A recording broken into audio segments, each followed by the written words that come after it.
Hello friends, అందరూ ఎలా ఉన్నారండి?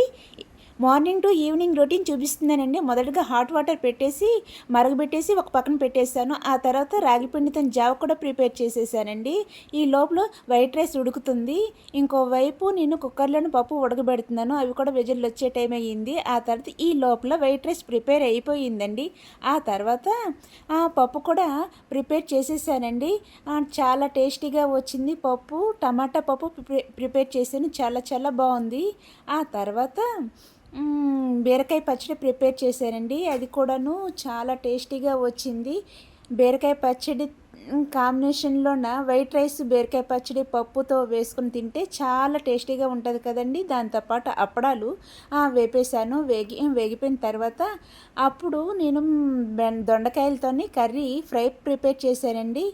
ఇది లంచ్ అండి. ఆ తర్వాత ఆఫీస్కి వెళ్ళే ముందు కాఫీ కూడా కలిపేసి ఇచ్చేసిన తర్వాత ఈవినింగ్ టైంలోన గ్రైండర్ వేసాను. ఇడ్లీ కోసం రుబ్బు వేసేసి ఒక పక్కకు మరికొంచెం రుబ్బు పునుగులు వేద్దామనేసి తీసి ఉంచేసానండి.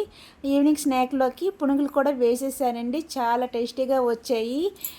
ఈ పునుగుల కాంబినేషన్లో బీరకాయ పచ్చడితో తింటే చాలా టేస్టీగా ఉంటుందండి. మా పిల్లలకి పునుగులు వేసి బీరకాయ పచ్చడి కాంబినేషన్లో ఇచ్చేసానండి. ఇదండి ఈరోజు వీడియో. నచ్చిందా? నచ్చితే లైక్ చేసి సబ్స్క్రైబ్ చేసుకోండి ఫ్రెండ్స్.